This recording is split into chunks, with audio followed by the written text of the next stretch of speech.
Break के बाद आप सभी का स्वागत है। मुरैना से खबर, रिटायर्ड फौजी ने पत्नी को गोली मारकर खुदकुशी कर ली है। 5 वर्ष पूर्व रिटायरमेंट लेकर आया था सेना से जवान। दोनों बच्चों ने भागकर बचाई अपनी जान। पूर्व सैनिक ने अपनी लाइसेंसी पिस्तौल से गोलियां चलाई। नगर पुलिस अधीक्षक सहित भारी पुलिस मौके पर मौजूद। सिविल लाइंस थाना इलाके की विक्रमनगर की ये पूरी घटना सामने आई है। बड़ी जानकारी आपको हम बता रहे हैं। विक्रमनगर की ये पूरी घटना सामने आई है और पूर्व सैनिक ने अपनी लाइसेंसी पिस्तौल से गोलियां चलाई।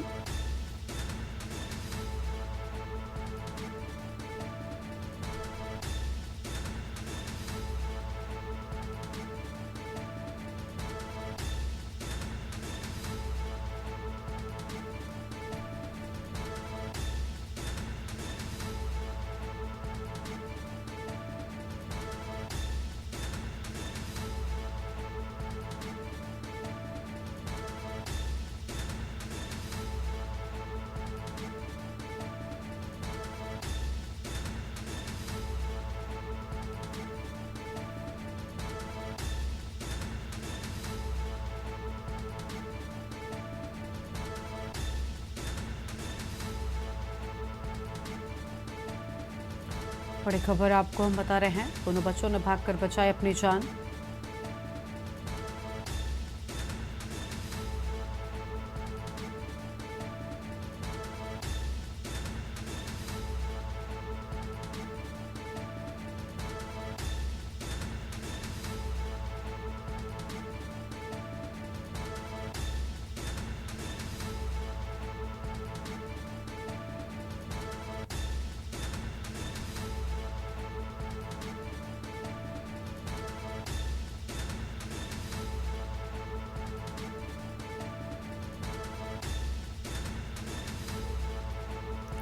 और इसी खबर पर बातचीत के लिए हमारे साथ में हमारे संवाददाता शुभम कुलश्रेष्ठ जुड़ चुके हैं। मुरैना से उनका रुख कर लेते हैं। शुभम, बच्चों ने किसी तरह से भागकर अपनी जान बचाई है, पूरी जानकारी क्या है आपके पास में? पूर्व सैनिक ने लाइसेंसी पिस्तौल से गोलियां चलाई थी। विक्रमनगर की ये घटना है जहाँ पे एक रिटायर्ड फौजी ने अपनी पत्नी को गोली मारकर खुद को गोली मारकर आत्महत्या कर दी। वहीं बच्चों की बात की जाए तो बच्चे भी वहीं थे, तो बच्चों से काफी देर तक आतंकवाई होती रही। उसके बाद दोनों बच्चों ने अपनी भागकर जान बचाई है, जो कि घर से निकल के बाहर भागे। उसके बाद उन लोगों की जान बच पाई है। वहीं पत्नी की बात की जाए तो पत्नी को गोली लगी थी। उसके बाद जिला अस्पताल भर्ती कराया गया। वहां से हालत सीरियस थी, इस वजह से उनको ग्वालियर रेफर किया। ग्वालियर जाते जाते रास्ते उनकी मौत हो गई। जी, शुक्रिया आपका हमारे साथ जुड़ने के लिए और अहम खबर के लिए। तो पूर्व सैनिक ने लाइसेंसी पिस्टल से चलाई थी गोलियां। दोनों बच्चों ने भागकर अपनी जान बचाई। बड़ी खबर आपको हम बता दें।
में आयो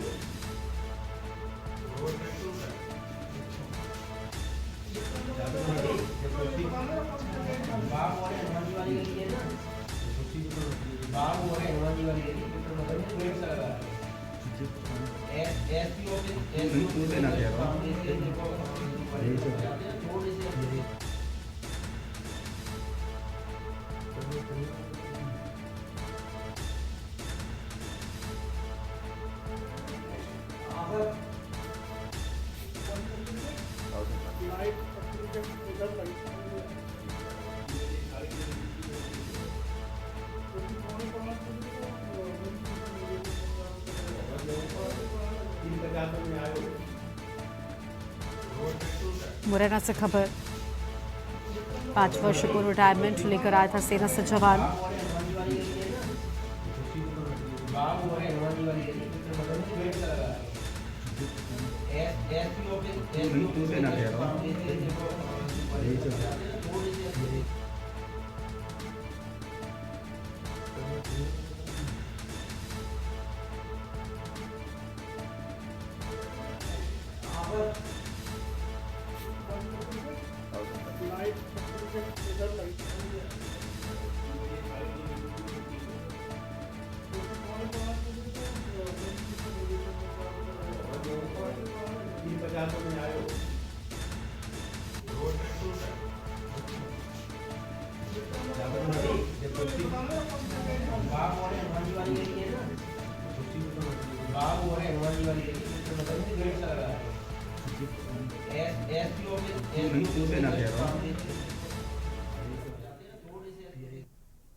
और अब सीधा आपको महाराणा प्रताप शिक्षक परिषद लेकर चलते हैं गोरखपुर में, जहां पर मुख्यमंत्री क्या कुछ कह रहे सुनाते हैं।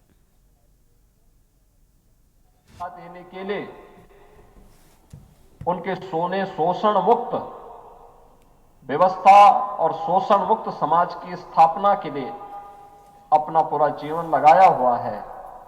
कोई अन्नदाता किसानों के जीवन में परिवर्तन करने के लिए लगा हुआ है और कहीं ना कहीं जीवन के किसी एक क्षेत्र को चुनकर के व्यक्ति अपनी रुचि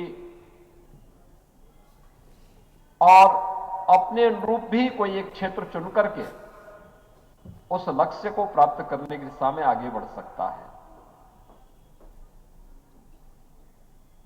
महाराणा प्रताप शिक्षा परिषद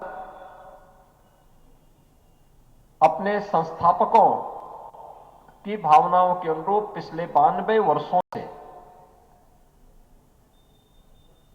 उन मूल्यों की स्थापना के लिए, उन आदर्शों के लिए समर्पित भाव के साथ कार्य कर रही है, जिनके लिए महाराणा प्रताप शिक्षा परिषद के संस्थापकों ने अपना जीवन समर्पित किया था। याद करिए ये कालखंड और कौन सा रहा होगा जब यह देश स्वतंत्र रहा होगा। गुलामी की बेड़ियां इसे जकड़ी हुई थी। बहुत सारे लोगों के मन में तब भी कंफ्यूजन रहा होगा कि हम तो एक गुलाम देश के नागरिक हैं, कैसे काम चलेगा। लेकिन तब भी महंत दिग्विजय नाथ जी महाराज ने 1932 में महाराणा प्रताप शिक्षा परिषद की स्थापना करके युवाओं के सामने एक लक्ष्य रखा कि गुलामी से की बेड़ियों से मुक्ति का माध्यम कोई और नहीं बन सकता, बल्कि उसके लिए एक आदर्श हमारे सामने होगा महाराणा प्रताप का। स्वदेश और स्वाभिमान कैसे होना चाहिए, वह महाराणा प्रताप के त्याग और बलिदान से हमें प्रेरणा प्राप्त होती है। राष्ट्रवादी शिक्षा को माध्यम बना करके हम राष्ट्र धर्म के प्रति अपने आप को समर्पित भाव के साथ आगे बढ़ाएंगे और फिर जो कार्य प्रारंभ हुआ वह निरंतर आज महाराणा प्रताप शिक्षा परिषद की न केवल पदाधिकारियों के मार्गदर्शन में बल्कि विभिन्न शिक्षण, प्रशिक्षण और सेवा के प्रकल्पों के माध्यम से आगे बढ़ता हुआ पूर्वी उत्तर प्रदेश में शिक्षा के लिए, शैक्षणिक गतिविधियों को आगे बढ़ाने के लिए कार्य कर रहा है। आज यहां पर अपनी 92वीं संस्थापक सप्ताह के इस कार्यक्रम के अवसर पर जो विभिन्न प्रकार के कार्यक्रम आयोजित हुए हैं, जिनमें 800 से अधिक ऐसे विद्यार्थी जिन्होंने विभिन्न प्रतियोगिताओं में भाग लिया और कोई स्थान प्राप्त किया। प्रतिभागी तो बहुत लोग थे, लेकिन वे विद्यार्थी जिन्होंने अपने परिश्रम से, अपनी मेहनत से अपना स्थान बनाया। आज यहां पर मुख्य अतिथि के द्वारा कुछ ही देर में उनका सबका सम्मान होने वाला है। तो मैं इस अवसर पर उन सभी विद्यार्थियों को जिन्होंने कार्यक्रमों में सहभागिता की, प्रतिभागी बने, उन सबको भी बधाई देता हूं। और जिन्होंने उन प्रतिस्पर्धाओं में भाग लेकर के कोई स्थान प्राप्त किया है, उन्हें विशेष रूप से बधाई देता हूं कि उन्होंने अपनी प्रतियोगिता में अपना स्थान बना करके अपने आप को साबित किया है। इसमें आप देखेंगे अलग अलग पक्ष से जुड़ी प्रतियोगिताएं हैं। सामान्य रूप से विद्यालयों के स्तर पर योग्यता छात्रवृत्ति मिलती है। योग्यता छात्रवृत्ति काफी लंबा समय होता था, तो उसे सॉर्ट करने के लिए एक व्यवस्था बनाई गई।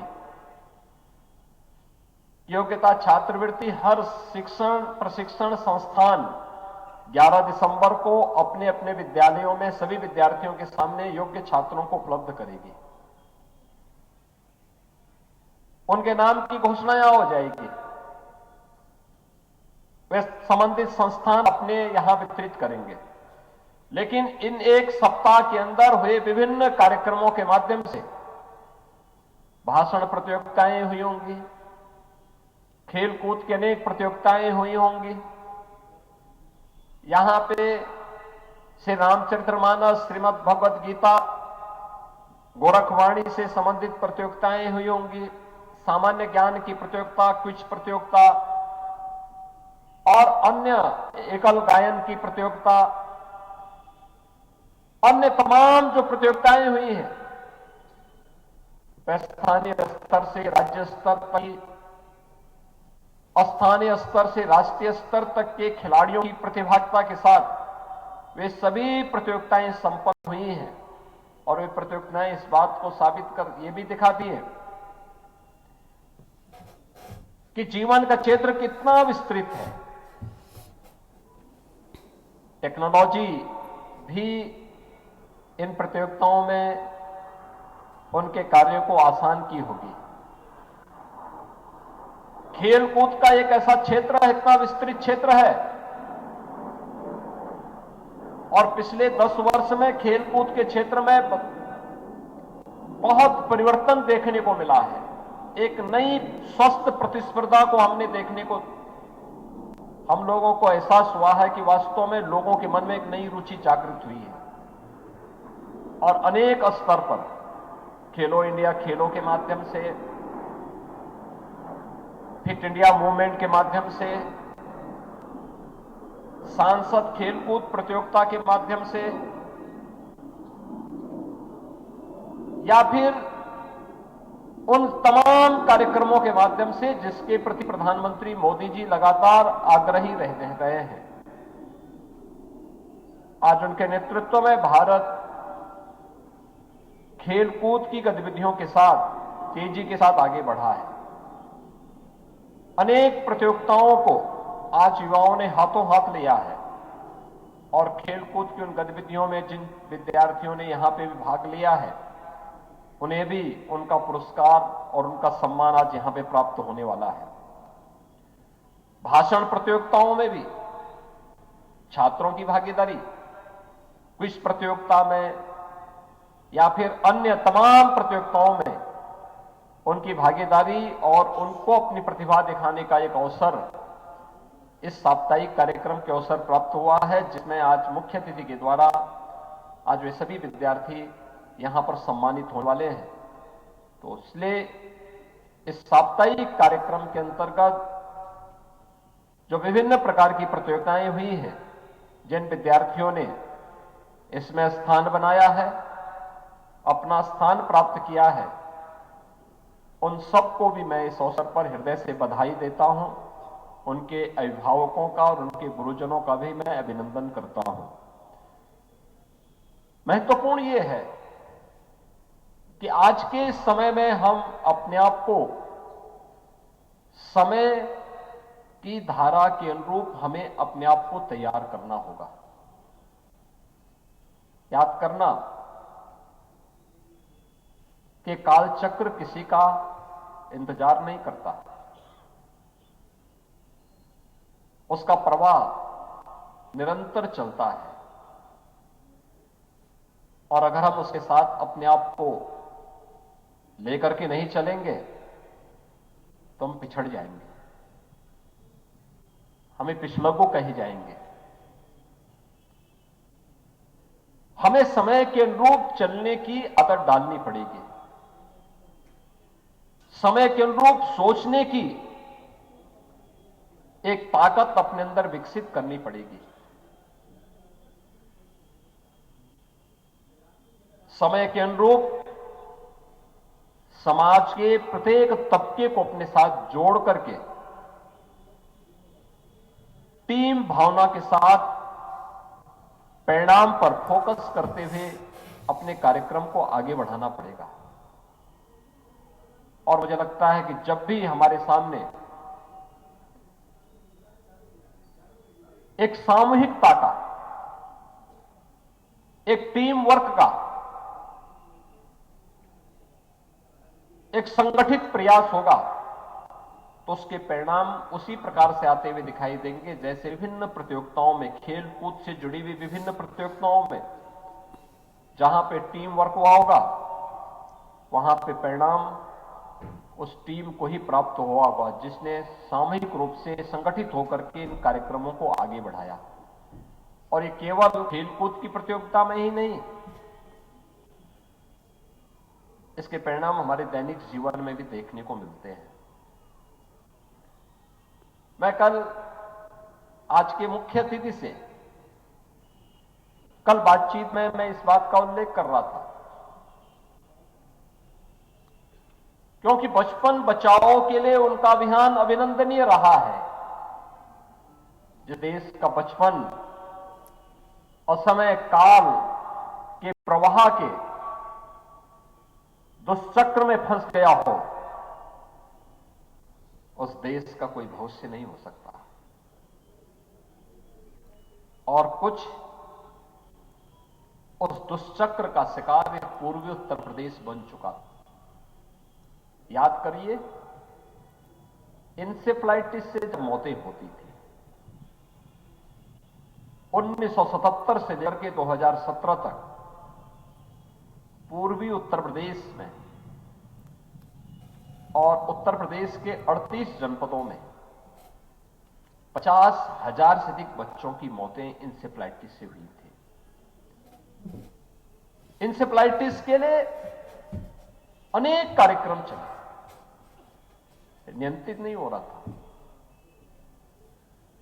पहले उपचार की व्यवस्था नहीं थी, दुर्व्यवस्था थी, तब उन बच्चों की मौत होती थी। उपचार की व्यवस्था हुई तो तब भी वो अनियंत्रित रहा। वैक्सीन आया तो वायरस ने अपना नेचर चेंज कर दिया। लेकिन जब 2017 में हम लोगों ने एक टीम भावना के साथ काम करना प्रारंभ किया, उत्तर प्रदेश और केंद्र सरकार ने मिलकर के न केवल अपने स्तर पर बल्कि WHO की मदद से भी मदद ली, यूनिसेफ के साथ सहयोग लेकर के इस कार्यक्रम को आगे बढ़ाया, समाज के विभिन्न उन संगठनों को अपने साथ जोड़ा और उत्तर प्रदेश सरकार के भी विभिन्न विभाग एक साथ मिलकर के इस लड़ाई को आगे बढ़ाए तो 40 वर्ष की उस भीषण समस्या का समाधान करने में मात्र हमें 2 वर्ष लगे। 2 वर्ष के अंदर हम लोगों ने इंसेफ्लाइटिस की समस्या का हमेशा के लिए समाधान निकाल दिया। यानी कठिन से कठिन चुनौती का सामना हम सामूहिक भावना के साथ कार्य करते हुए उसे परिणाम तक पहुंचा सकते हैं। कहने के लिए हम कुछ भी कहें, लेकिन याद रखना अंततः समाज आपका परिणाम देखेगा। कोई विद्यार्थी कितना भी कहे कि साहब मैं पढ़ने में बहुत अच्छा हूं, मैं बहुत अच्छा बोल सकता हूं, या मैं बहुत अच्छा गा सकता हूं, या मैं बहुत अच्छा खेल सकता हूं, लेकिन वह कितना अच्छा है, जब उस प्रतियोगिता में भागीदार बन करके वह परिणाम प्राप्त करेगा तभी लोग उसको मानेंगे कि हां वह अच्छा है, यानी उसका रिजल्ट बताएगा कि वह अच्छा है या नहीं है। ऐसे ही आपका परिणाम बता देगा कि आपकी तैयारी क्या है, आप क्या हैं। और उस तैयारी के लिए अपने आप को सदैव तैयार रखना। आज का समय, हम टेक्नोलॉजी से भाग नहीं सकते, लेकिन याद रखना तकनीक मानव के लिए है, मानव तकनीक के लिए नहीं है। हम तकनीक को अपने अनुसार संचालित करें, हम तकनीक के अनुसार संचालित न हो, एक इस बात पर जरूर ध्यान देना। दूसरा, इस बात पर ध्यान देने की आवश्यकता है, खासतौर पर आज के युवाओं के लिए। हम अक्सर देखते हैं, एक तो ज्यादातर मां बाप ने अपने बच्चों को मोबाइल फोन दे दिया है,